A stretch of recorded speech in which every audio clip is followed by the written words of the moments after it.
Now is checkpoint 2, and this is the whole from all the previous chapters. You have to do it by yourself. I will give you a little help here. Identify the ing forms of the verbs in the following sentences and tell which have been used as adjectives and which have been used to form continuous tenses.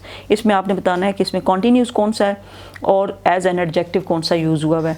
adjective के तौर पे कौन सा है?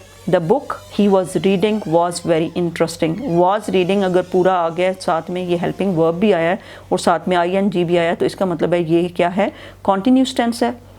was reading यानी past continuous tense है और interesting यहाँ पे adjective है. जब हम कहते हैं ना ये बड़ी interesting story है, it's a very interesting story, उसके अंदर tense नहीं यूज़ हुआ हुआ, बल्कि क्या यूज़ हुआ है? look at this, it's a very interesting story, it's a very interesting story.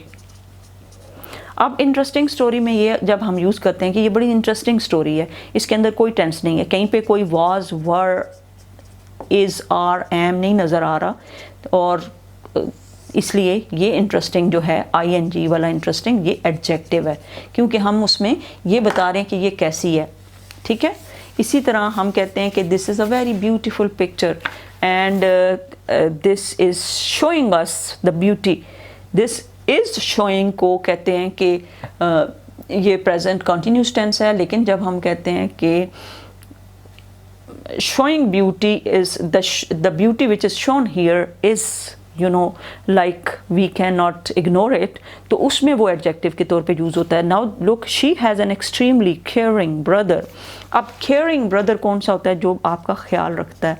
अब caring में कोई tense नहीं है, caring brother में ख्याल रखने वाला भाई, तो ये होगा adjective. यहाँ पे जो caring यूज़ हुआ है ये किस लिए यूज़ हुआ है? क्योंकि वो आपका भाई ख्याल रखता है, तो उसको हमने adjective के तौर पे यूज़ किया. अब्दुल्ला will be going, अब यहाँ पे ये क्या हो गया? will be going का क्या मतलब है कि ये हमने as an adjective यूज़ किया या क्या यूज़ किया? आपको इसको completely जज करना चाहिए how we are using it, because we are using it as an future continuous tense के तौर पर यूज़ करें, जिसमें will be going आता है. will be going, और ये क्या होगा? future continuous tense. और दूसरा क्या है? She has an extremely caring brother हो गया था. Abdullah will be going to the conference later. will be going क्या हो गया? future continuous tense. The speaker they got for the training session had a very motivating way of speaking. motivating way of speaking, motivating भी, way of speaking.